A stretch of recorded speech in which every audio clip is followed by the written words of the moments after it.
Imagine the Earth's most extreme frontier, Antarctica, Hmm. buried deep beneath miles, literally miles of eternal ice. A secret lost to time has been slumbering.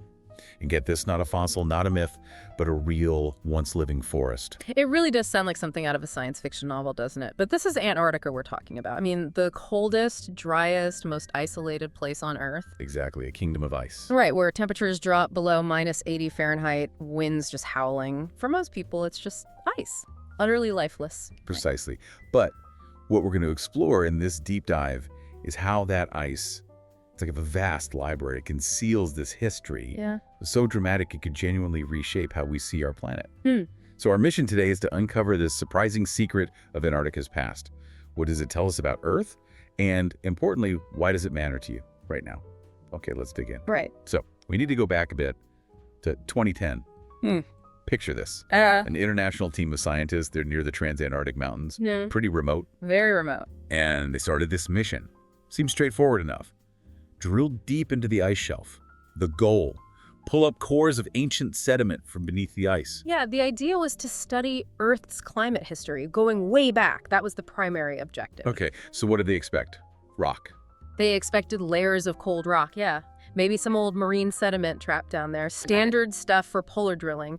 But what they actually pulled up was, well, it was truly astonishing. Astonishing how? Beneath more than a mile of that compacted ice, buried deep, deep down, they found the remnants of an actual ancient forest. Wow. It must have been just an unbelievable moment for those researchers on the ice. And it wasn't just like fossilized wood or compacted soil, was it? You said remnants. No, that's the key. This was like a time capsule, a remarkably preserved one.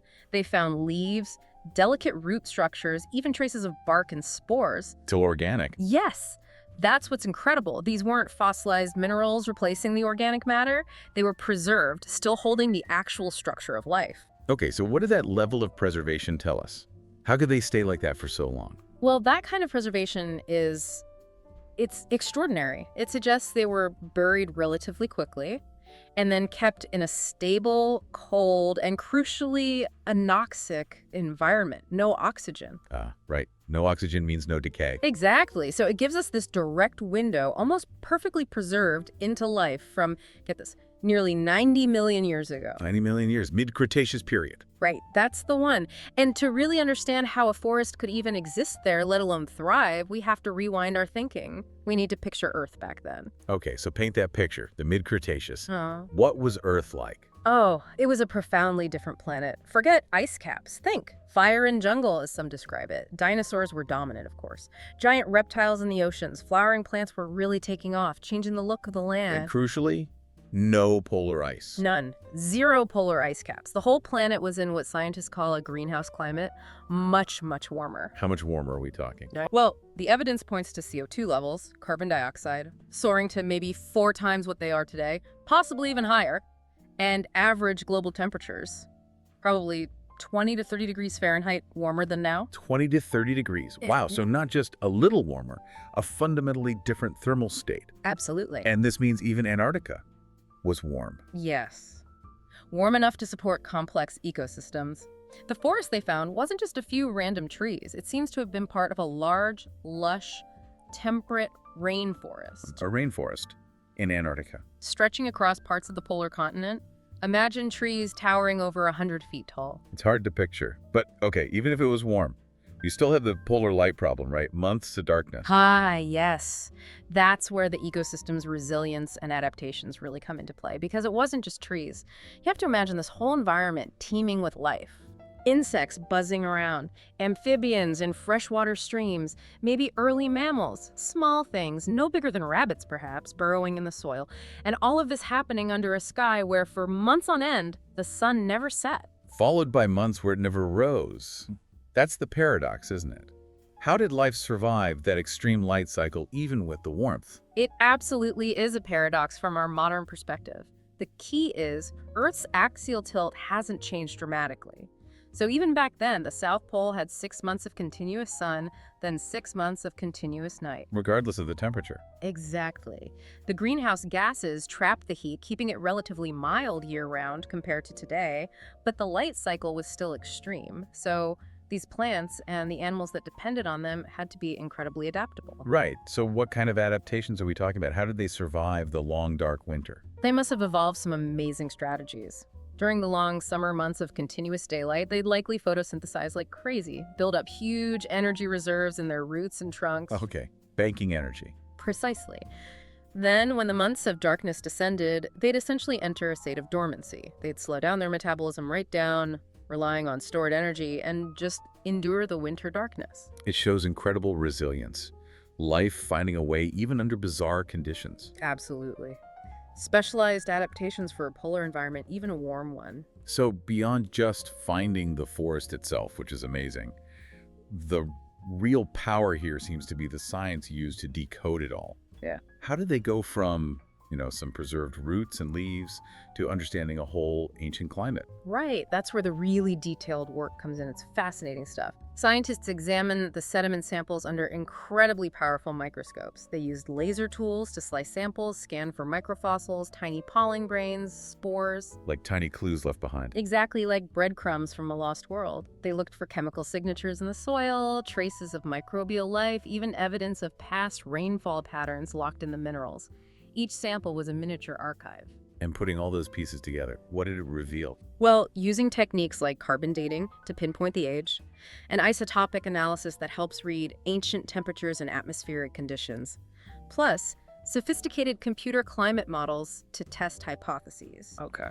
They piece together this staggering picture. At the peak of the Cretaceous warmth, around 90 million years ago, atmospheric CO2 likely surpassed 1,000 parts per million, maybe even 1,500 ppm. Wow. Compared to around 420 ppm today. A huge difference. And sea levels, probably 500 feet higher than they are now. 500 feet. That redraws the map entirely. Completely. And the poles, as we said, were warm, no ice sheets, temperate rainforests near the South Pole. It really was a profoundly different Earth. It challenges our whole baseline of what's natural for the planet. But okay, here's the crucial question for me. If Earth had these conditions naturally back then, what makes today's warming trend so alarming? Why isn't it just another natural cycle? That is the absolute critical point. It comes down to the rate of change, the speed. While CO2 was high in the Cretaceous, getting there took millions, tens of millions of years. Natural geological processes. Slow changes. Time for life to adapt, evolve. Right. What we're seeing now, this spike in CO2 and temperature, it's happening over decades. Centuries, maybe. That's lightning fast in geological terms. An unprecedented speed driven by human activity. That's a stark warning then. The speed. That's the core insight, yes. Yeah. The ecosystem, the whole Earth system, may not be able to adapt smoothly to change this rapid. Which, raises that really chilling question.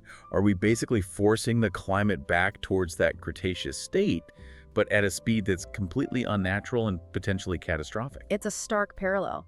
And it serves as a clear warning from the past. I mean, today, humanity is pumping over 36 billion tons of CO2 into the atmosphere every single year. 36 billion tons. The planet is warming at a rate faster than anything we can see in the record for millions of years. And the ice, well, the ice is responding, it's melting. Including those massive Antarctic ice sheets that hold this forest secret. Exactly. So what took millions of years to happen naturally in Earth's deep past is now being compressed into a human lifetime, maybe a few generations. We aren't just melting ice when those glaciers retreat. We're unlocking history, literally uncovering these past worlds. Precisely. Every retreating glacier reveals another piece of the story.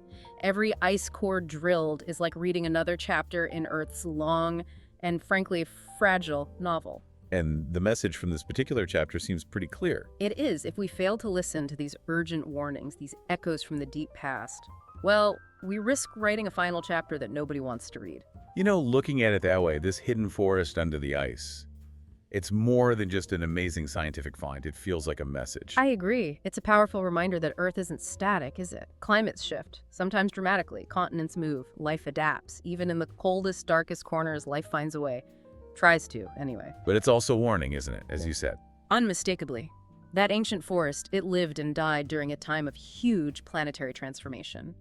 Driven by natural forces, sure, but over vast timescales. Now we're initiating another transformation, driven by us, and happening incredibly fast. So wrapping this up, Mm-hmm. what does this discovery, this message from 90 million years ago, mean for you listening now? Well, it feels like we're standing at a kind of crossroads, doesn't it? It does. The story of Earth isn't finished. It's actively being written by us. Every decision we make, the policies we enact, the technologies we develop. We have a choice. We can choose to actually heed these warnings, the ones locked away in these ancient roots beneath the ice.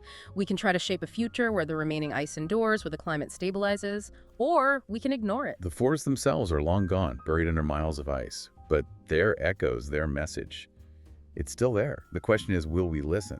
So here's a final thought to leave you with. The secrets beneath the ice aren't just about ancient forests. They might also be about possible futures. What stands out most to you about how understanding Earth's deep past might help us navigate its path forward?